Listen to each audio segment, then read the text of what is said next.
Well, I'm excited today. Christian Ray is in the house, and I'm going to give a lot of this time straight to him because you got to see his stuff.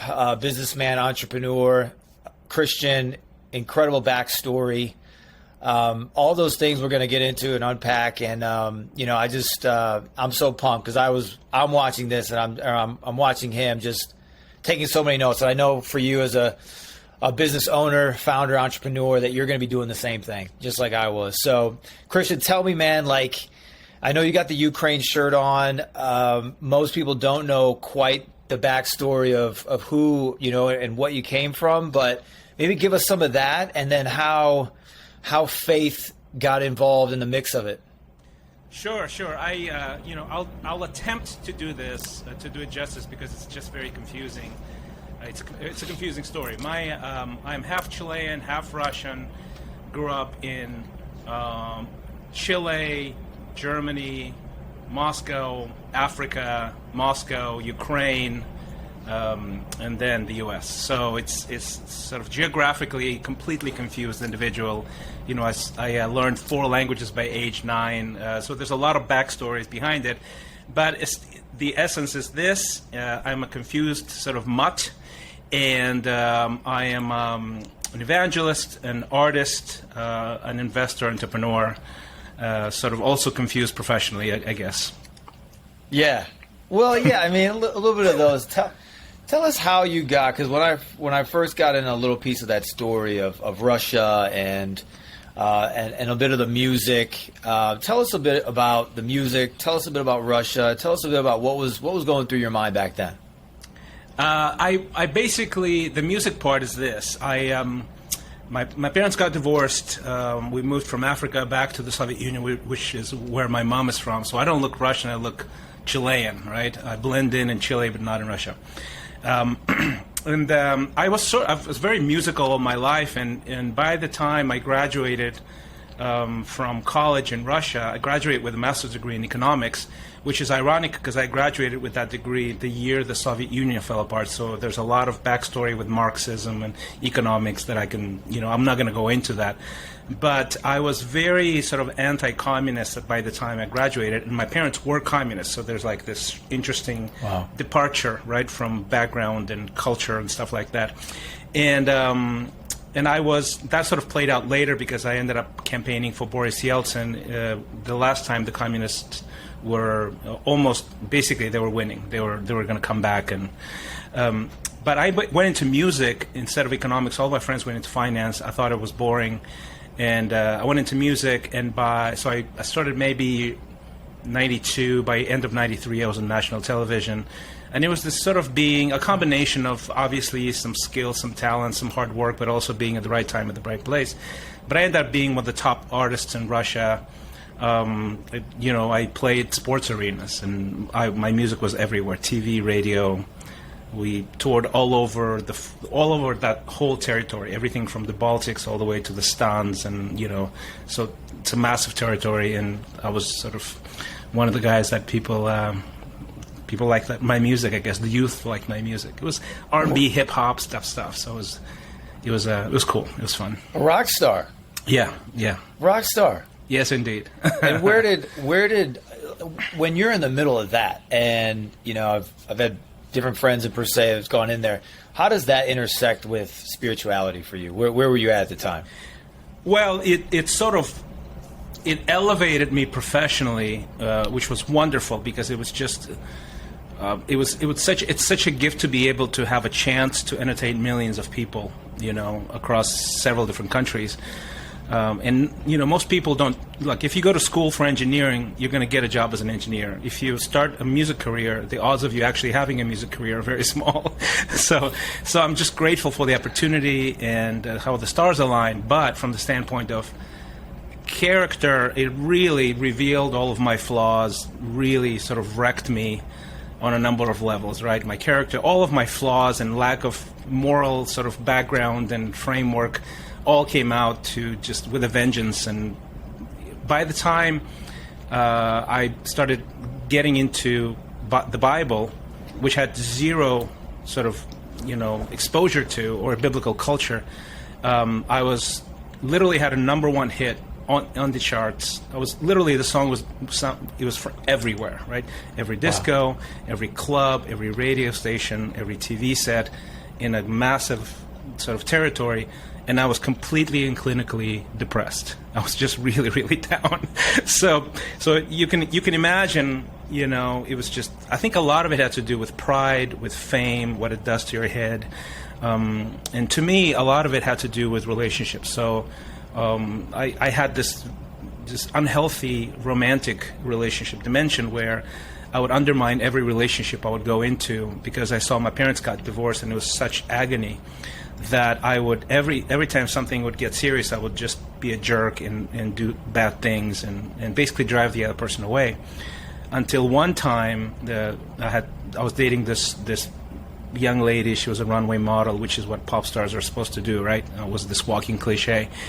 And she got pregnant. We had a baby, and I still continued on that self-destructive path. And she left and took the baby and cut me off, and that just shattered me, right?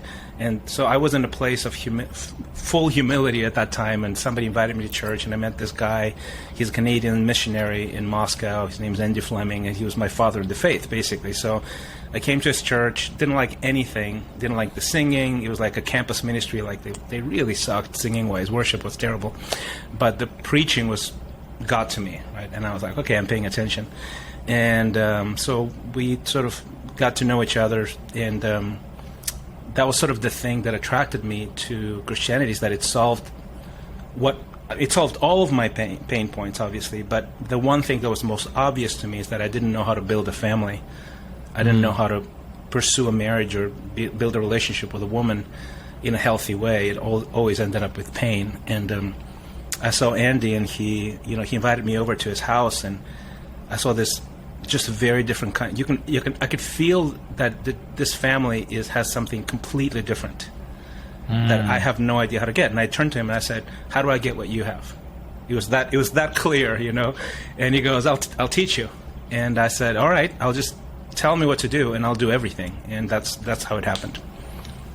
So what did he tell you to do? What was like? What did you end up doing? I mean, because you've got all, growing up, and you're little, your parents split. Yeah. Popstar fame, right? You've got a lot of voices that are flying in there, right? So so all of a sudden, a lot of people, and you're moving, you're doing things, and a lot of times people think that if they just open their Bible, it's going to work. But what? Oh no. What did you practically do? Oh, I'll tell you, it was radical obedience, radical repentance. First of all, I stopped having sex outside of marriage. And since I wasn't married, I wasn't having sex. Yeah. Which was just, it was unfathomable, first of all, to me. First, I didn't realize how you can feel. It was hard to, wrap my mind around having that kind of lifestyle because I never had that framework, right? And then I obeyed the Bible. I prayed. I read my Bible. I went to church. I accepted discipleship as an integral part of character building and transformation. I basically said, I'm not going to date non-Christians. I'm not going to even look at non-Christians, women. From that perspective, I need to relearn how do I even look at women in the first place. What do I value? What's my priority list? What am I looking for? I mean, everything. And then, of course, that against a backdrop of, literally half of the female population, the young female population, was sort of had a crush on me because I was like a sex symbol type person. That was just really weird for everybody around me who knew me, and they were like, "Are you serious? Are you out of your mind, man? Like you're in a cult or something." And so that was essentially how it happened, and I just had to relearn. Deconstruct my romance, my understanding, my lenses, my beliefs about romance and romantic relationships, how the priorities, how they're built, what the values are, completely basically become empty and fill it up with biblical principles that work because they've worked, because they were made, God created those principles. So I had to relearn everything. It took me about 4 years until I met my wife, and I was just a transformed person by then. So it sounds like you had some new disciplines, and it took some time to get those disciplines going. And that, a lot of times I'll tell people it's almost reprogramming, right? It's you had all these programs going, but they were taking it was not even programs. It's the operating system is different. So and a whole new one. A whole new one. Yeah. So did you keep doing music during that time? Yeah. I toured. I was peaking. Peaking. I was peaking. I was literally when I became a Christian, it was December 1995, and by I think spring '96, I had a #1 hit, and I was invited by the Boris Yeltsin campaign to join the campaign. I was touring to promote Boris Yeltsin against the communists. I was on TV campaigning for him. Yeah. I was everywhere. Yeah. Mm-hmm. But in the middle of that is where you're having this transformation with your spirit. I'm relearning. I'm relearning. So you're on tour, no girls, or doing your best with no girls, and reading your Bible and having all these practices. Yeah. Yeah. And how was that? I took some Christian guys with me on tour because I wanted to be accountable. Wow. Yeah. Wow. That's phenomenal. Mm-hmm. And then and now you've. What I love too, what I was really watched and liked, and the stuff you had too, was just the business, the entrepreneur side, the practicalities of moving from being a musician, which is kind of an enigma of its own, a #1 hit, an enigma, and then moving that into where did you see the next road and business for you? How did that come about? Well, I think it's a mystery. I'm not sure exactly where the entrepreneurial gene comes from, to be honest with you to this day. I think it's probably nurture and nature. So there's a little bit of nature, there's a little bit of a leaning towards, you're less risk averse than other people, you're more adventurous than other people, more open-minded to new things, more innovative. But then I think part of it has to do with just the background of I had so much change early in life. I moved 3 different continents, learned 4 different languages. That adds a bit to it. And also the first job experience that I had was my music career. Right? I worked in international trade for like a year, hated it, right? So and then my first real thing was my career, and it was massively successful. So once you get a taste of that, it's hard to forget, and hard to not get that bug of anything is possible, and hard to go into sort of, okay, I'm going to just work a salary job. You're dissatisfied with that. You can do that, but you end up being dissatisfied because you're not, most of the time, you're not creating something new. So I basically started doing. Even before I became a Christian, I started producing other bands. So I was sort of franchising already. So I was not just a musician. I was sort of a business guy already. I had a degree in economics, so I had that sort of chip in me. And so I created I co-produced a girls band, almost like Spice Girls type project. It was producer's project that became massively popular. Christian Spice Girls? No, not the opposite of Christian Spice Girls. Okay. Spice Girls. So the dilemma became as an entrepreneur when I became a Christian was, okay, the concept of Spice Girls conceptually goes against sort of the moral fiber of Christianity, and I'm an equal partner, co-founder with this massive franchise that ended up, it's still going 25, 30 years later, produced solo careers, several iterations of the same band. I was flown out to celebrate the 25th anniversary as a founding member, on Prime TV, but at the time, I basically had to give that up. I basically had to step away from millions of dollars because it clashed with my obedience to Christ. What did that feel like? It was painful. Painful, but and yet liberating at the same time. What ways did you? What was that in your mind? What was the pain, and then what was the freedom? Well, the pain was that I was just tasting this massive success personally, and was able to replicate that into a project that would guarantee just tremendous wealth and popularity on top of that. And I was basically on track to do the same thing over and over again.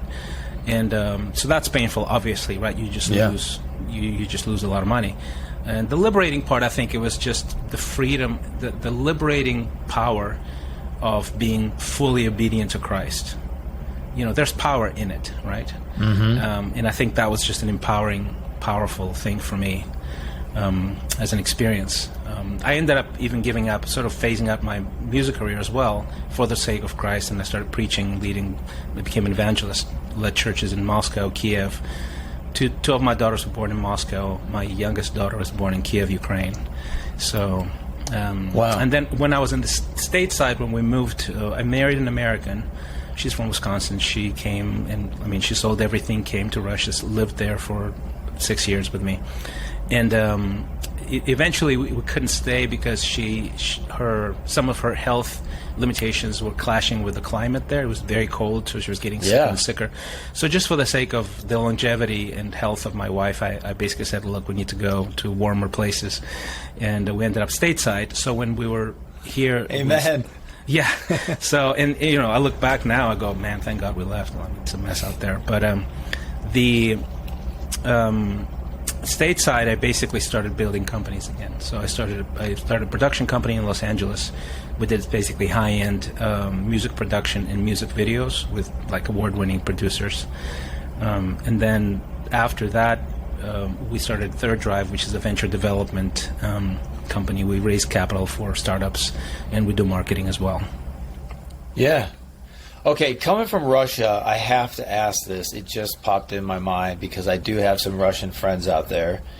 And what's your experience with the Russian bathhouse? Oh. It's a religious experience. That's what it's a religious experience. Yes, it is. Absolutely, absolutely. If there's anything I think Americans need to understand, it's walk them through the experience. Okay, I'll walk you through the experience. Here you go. In sort of the older cities like Moscow and St. Petersburg, they have these bathhouses. Yes. And I'm talking, it's not a sauna. Sauna is like a little bit cubicle in a gym, whatever, No, this is... Imagine a palace with marble floors and pillars and gilded ceilings, and you walk into that. Those are they're over 100 years old, 200 years old, and then it's almost like a temple, right? And there's a bunch of guys. They're all naked, obviously, and men and women are go separately, and then you have a wet sauna, essentially. So it's these furnaces, like these 100-year-old furnaces under them, and they have benches, right? So you go from down to up, from cooler to hotter, and then they have these special people who prepare the bathhouse. It's perfect. They have herbs and all kinds of stuff like that, right? And then they let you in, and you come in, and those guys are sitting there, and it's just so hot, right? I'm half Chilean, so I sort of say, look, it's not my half, right? I'm on the bottom bench like this, and I'm just barely surviving. And there's guys at the top bench, and then they have these branches with leaves, with dried leaves, a special type of tree. I don't remember which one, and they would just lay you down, and they just hit you with these leaves, and they basically bring the heat from the top, so they go like this, and so you're already hot, like dying hot, and they just smack you with those, and it basically improves circulation, and basically you do that for a while, and then you come out and you plunge into an ice cold bathtub or little pool, like ice cold. It's chilled. It's not normal. So and basically what happens is your body, every vessel in your body expands, and then they contract. Yeah. And you get this incredible high, like a healthy high of blood circulating. It's almost like you're born again, right? And you do that 3 or 4 times during maybe a 3-hour break, and then in between there's these rituals, and you drink beer or vodka or tea, and you you talk deep talks with man. Yeah. So it's an experience. It's not a bad thing, right? It's an experience, and I've just described it to you, and I've taken countless friends through that experience, and they all come back just transformed. It's wonderful. Man, that is one thing on my bucket list. You have to do it. You absolutely have to do it. Yeah. I have, we have friends out there, and they talk about it, tell me about it. They're in it. I've tried to look in the U.S. for something similar, but one day that's definitely on the bucket list, is the full experience. The full experience in the bathhouse. You have Russian bathhouses like the banya. It's called the banya. The banya, yes. Yeah, in like probably bigger cities where there's a huge population, or Ukrainian. It's Slavic. It's not just Russian. Ukrainians, all of those guys do it. But you can't compare that with the marble and the 100-year-old furnace and all of that stuff. Like, you obviously, because you can't just translate that over to the new world the same way. Yeah.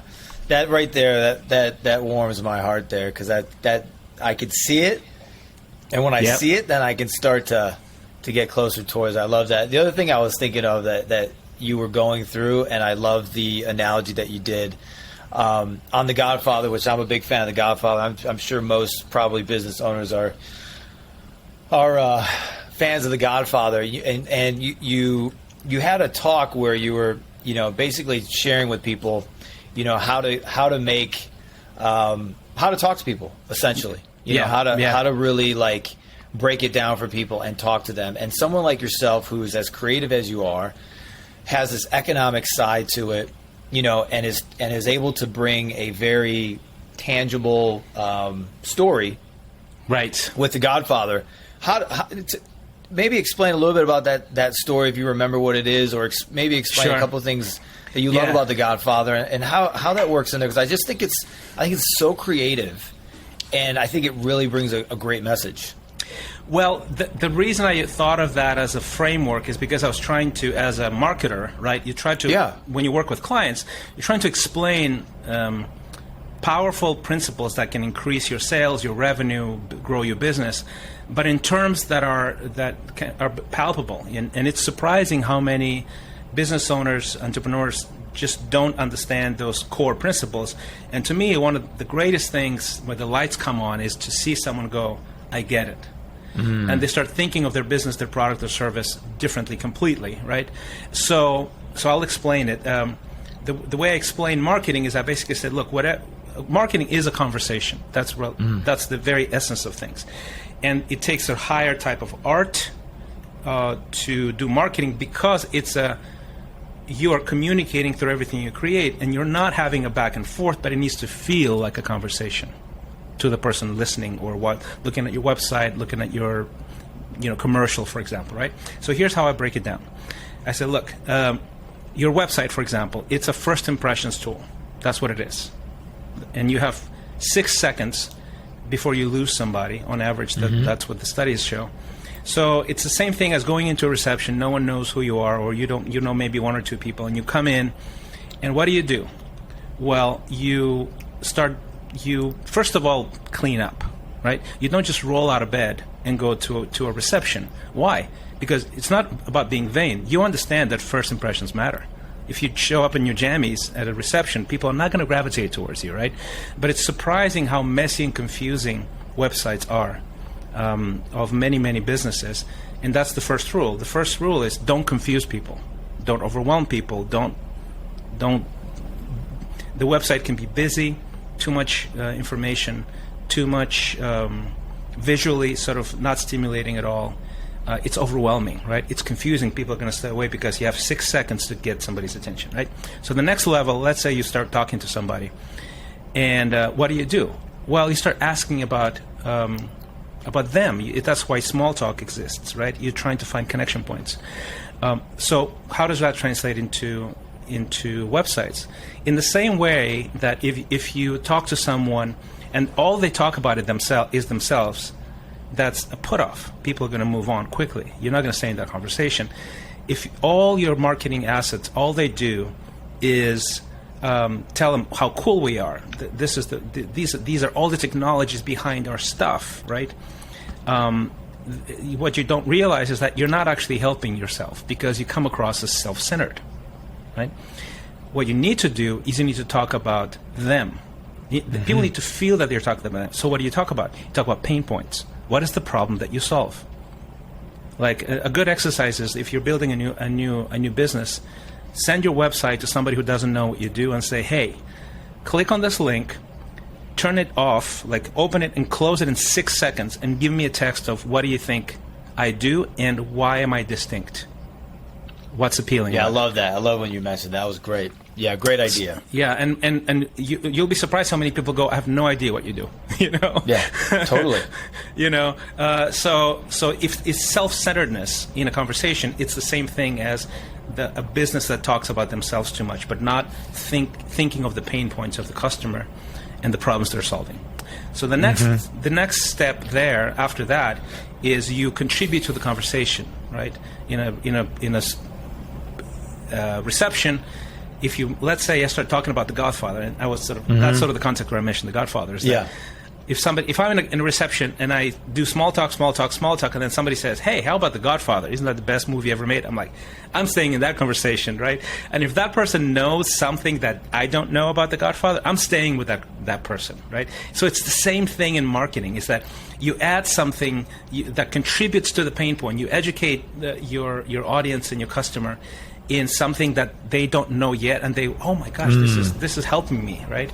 That is contributing to the conversation. So if your marketing does not contribute to the conversation, doesn't add anything new, you're losing customers that way, right? By not doing that. So then imagine this. This is the next level. The next level is you're not only contributing to the conversation, you don't only tell people, hey, here's some trivia about The Godfather, but you extract a lesson from it, which means you're showing them a map. What can you carry away with it? So if somebody says, hey, did you know that Francis Ford Coppola, the director of The Godfather, he was about to be fired. They had a director on standby this whole time. He was shooting the first movie, and he had to fight for this, fight for that. He had to compromise. He had to partner up and collaborate, and that shaped him to be the Francis Ford Coppola that we know now, who is a giant in movie making, one of the best directors in history. And the character that was shaped by that is this. I walk away not only entertained, but I walk away enlightened, elevated, right? So that is showing them a map. So in marketing, what you do is you're saying, here's how we're going to take. Not only do we know your pain, we know your pain point. Not only can we solve it, but here's how we're going to solve it. So if your marketing shows a map where somebody goes, ooh, I think I believe them, right? I feel elevated. So that's sort of the next stage. And then the last thing that when I explain marketing to people is that you are recognizable, right? Well, what's recognizable?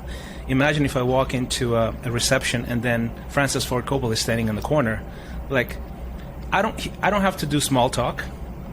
I don't have to wonder what the connection point is between me and him.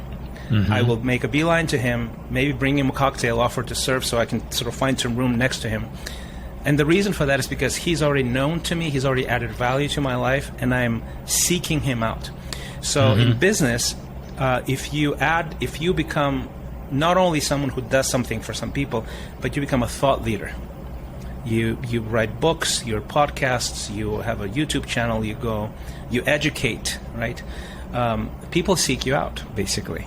People find you. People will find your business and buy from you. You don't have to even. The 6-second rule goes away. Yeah. Because it's not necessary to convince. It's not necessary to interest. It's not necessary to even show a map, because that has been done ahead of time because you are generous with your time, your wisdom, and you are investing in that and in sort of the general information space of your industry. Yeah, that's good, man. Christian, I'm curious here because you've had this long stretch coming from Russia. You get this big music, moment and state. You come to America, right? Yeah. And one of the things that I work with a lot with people is it's a lot with mindset, it's a lot with beliefs, it's a lot of limiting beliefs. So a lot of these things that way back, and they just keep coming back in. And I'm curious. I mean, because somebody comes from Russia, and you hit it big, and you can have a lot of confidence, and to be able to replicate that. Coming to America, how did you feel, and then how did you then take some of those limiting beliefs from a spiritual perspective? What was going on there?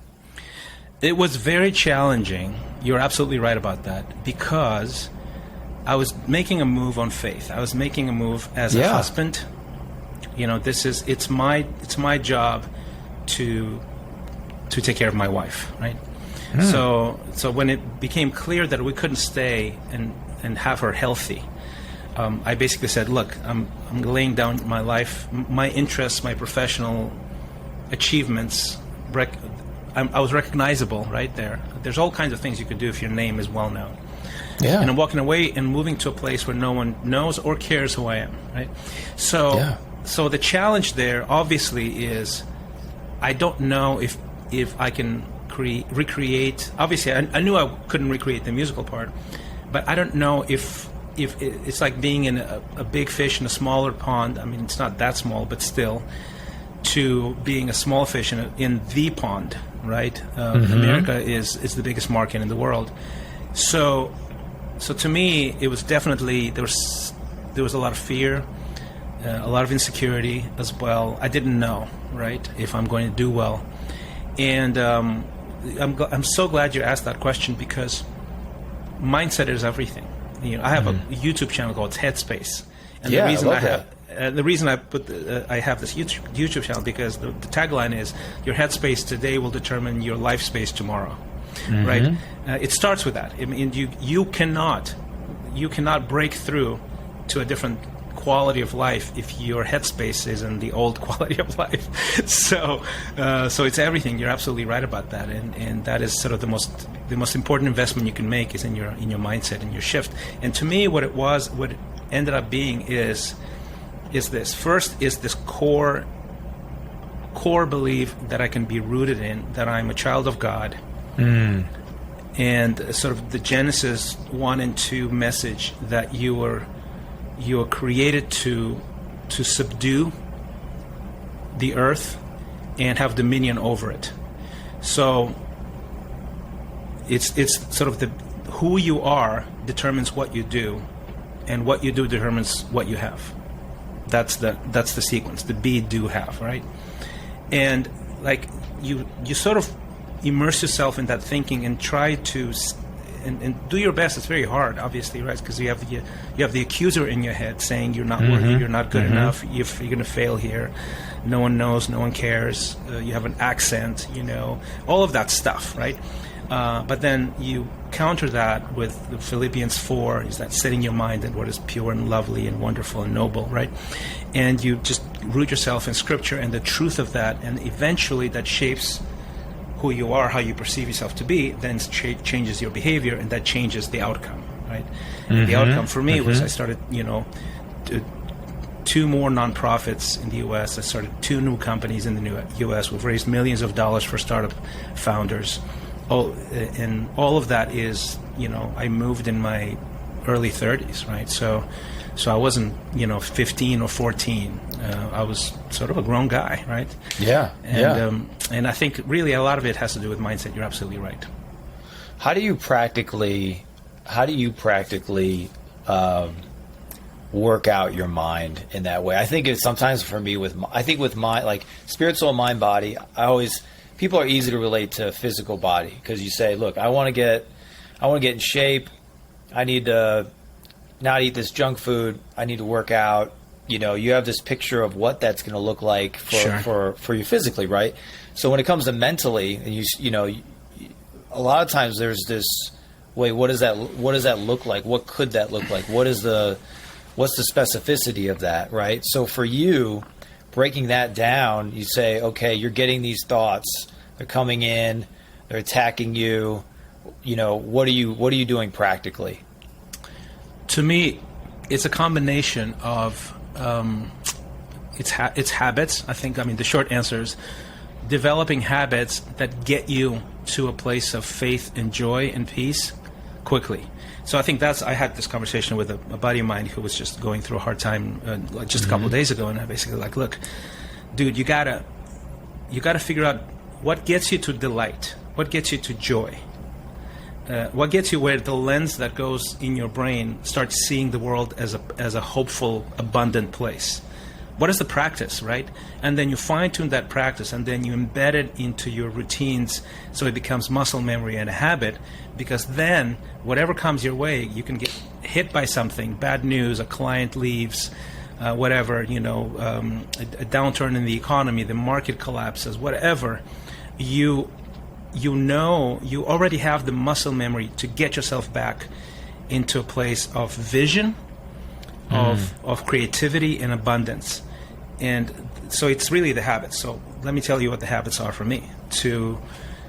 First is the obvious for most people who are practicing Christianity is quiet times. You pray, you read your Bible. I usually walk, so that's specific to me, right? I read my Bible, I sit down, but then I walk when I pray. Something about moving that really helps me.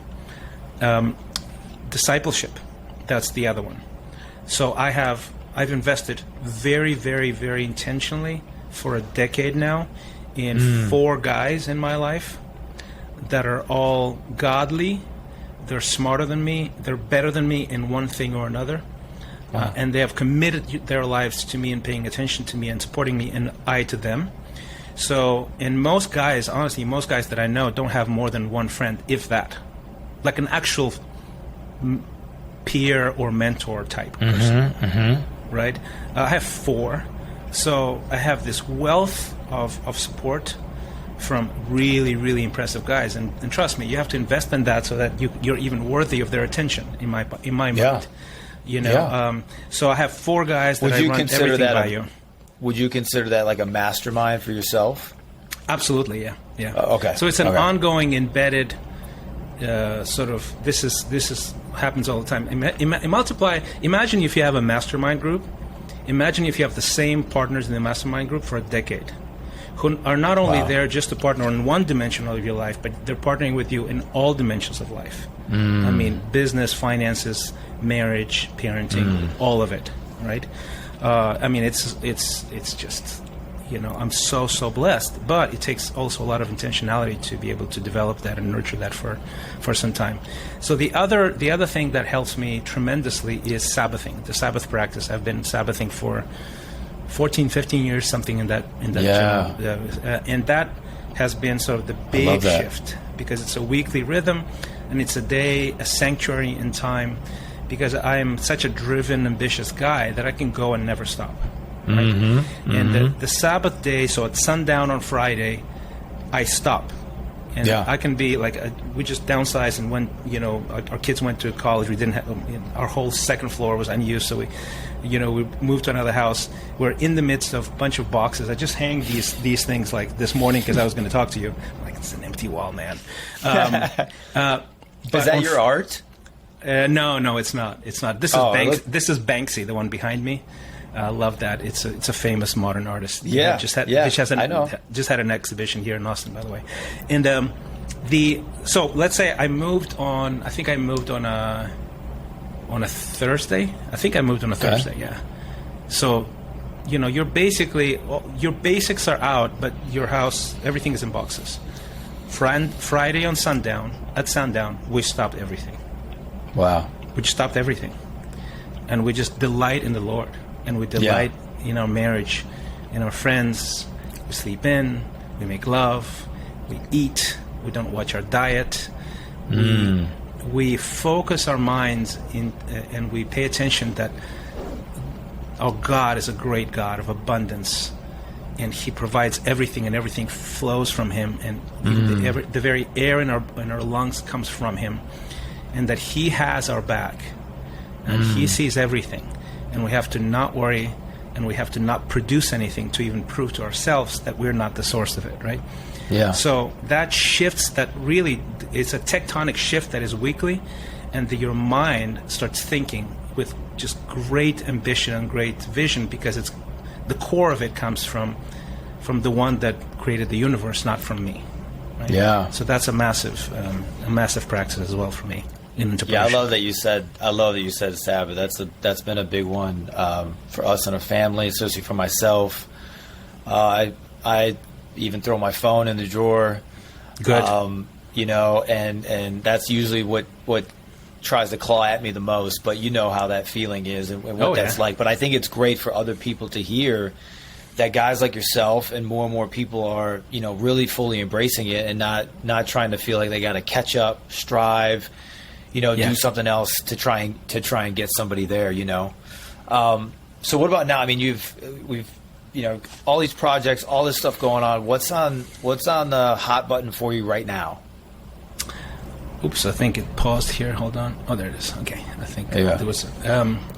What's hot on for me right now? Well, we, as always, a few things actually. So let me give you a list. So we're raising capital for an amazing startup that we're actually. My business partner Brendan Nicely, my business partner in Third Drive is heading up, and I'm supporting him. And it's a remarkable faith-based project that has to do with the Trust Network. So it's not social media, it's not LinkedIn, but it's a trust network, Kingdom Trust Network, that will unify sort of the world from business to charities to everything. So that's a big one for us. We're raising capital for a great company that is disrupting the pharmacy industry. It's like Costco, but for pharmacies. It's absolutely remarkable. It saves tremendous amounts of money. Probably one of the things that, as somebody coming from the outside to the U.S., that I go, man, something is really broken when it comes to health, the cost of healthcare and meds especially. And like you see this inflated. So this company is going to try and solve that. So we're doing that. We have when it comes to philanthropy, I like to call it philanthropy because the word philanthropy comes from loving humanity, right? Yes. So, I have an after-school academy in Mozambique that I started a few years ago, and that's going well. And then the very recent thing, the reason I'm wearing the Ukraine shirt is that when the war broke out, my youngest daughter was born in Ukraine. We lived in Kiev. We have tons of friends. I led a church there of 7 churches actually, right? A network of churches. So we had this massive network of people. They were all in bomb shelters. At the end of February, and I was on the phone all day, every day. And then on day 2, I was like, okay, we need to do something, or I'll just fall into depression, right? Because it was just unfathomable what was happening there. So we mobilized, started raising capital. So I started a network called the Ukraine Relief Network. So if you want to check it out, it's ukrainereliefnetwork.org. And we raised $250,000 in just a couple of months, and we have 2 centers for relief for refugees, one in Lviv, one in Kiev. So that's the big thing. I'm actually planning a trip there in September. So that's sort of the highlights of some of the stuff that I'm excited about right now. Wow. I love that, man. Shoot, you're in a bunch of different. And then what about the church stuff that you have going on? Well, like yes, how did that happen, man? Like that's incredible. What a great idea. You mean the church that I lead here, or the? I mean, I do a few. You lead a church, yeah. I do, What's that called? Okay, and then you also you help churches as well. Yeah, so I am I'm a founding member of a network of churches called Renew.org, and it's a wonderful family of churches that are trying to really conserve and thrive the purity of the faith in the face of Christianity not being basically very popular these days, even in America. So Renew.org is the network. So I'm a founding member of that. So I participate in that. The church here in Austin, Deb and I planted this church called Tribe. So it's atxtribe.org. Almost a decade ago. It's going to be a decade at the end of this month, right? So. Well, no, 9 years, rather. 9 years. We moved a decade ago, but 9 years ago we founded the church. And it's in downtown Austin, and it's basically this small, on purpose, by design, very, very, very much intentional community, tight-knit community in downtown Austin. And it's sort of almost like an answer or an alternative to a mega church type of thing, which is not necessarily bad, but it has upsides and downsides as everything Totally. else, right? Totally. So I just like the small size. I like the community. Everybody knows everybody. There's just no layers, no bureaucracy. It's sort of a flat organization. And it attracts a certain type of people. So there's everything from students to entrepreneurs. It's very entrepreneurial. And Austin is entrepreneurial as well. Yeah, right? So I just love that community so much, and we've been serving it for 9 years. Yeah, those are all incredible things, man. I think before I wrap this thing up, man, I just feel like, Christian, from everything you've seen and been around and spent time with, and all the people that are listening, I'd love for you to close this out in prayer.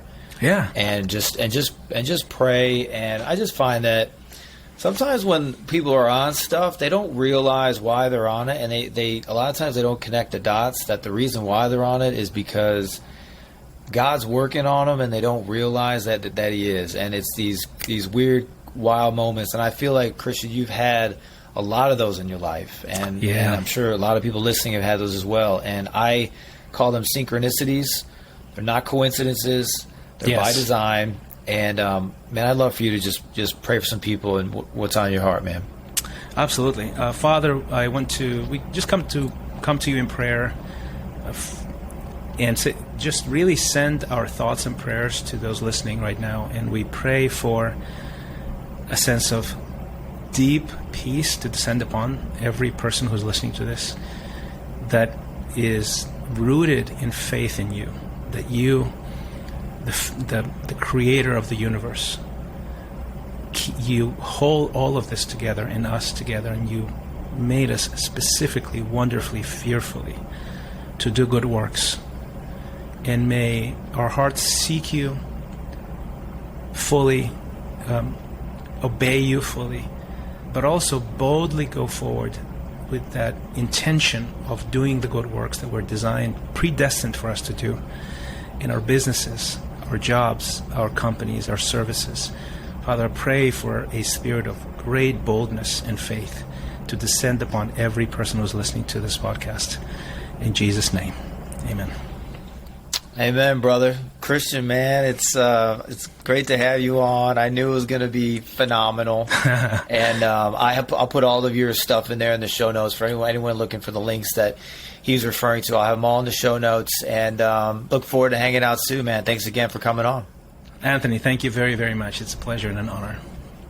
All right, brother. We'll see you soon, man. Thank you.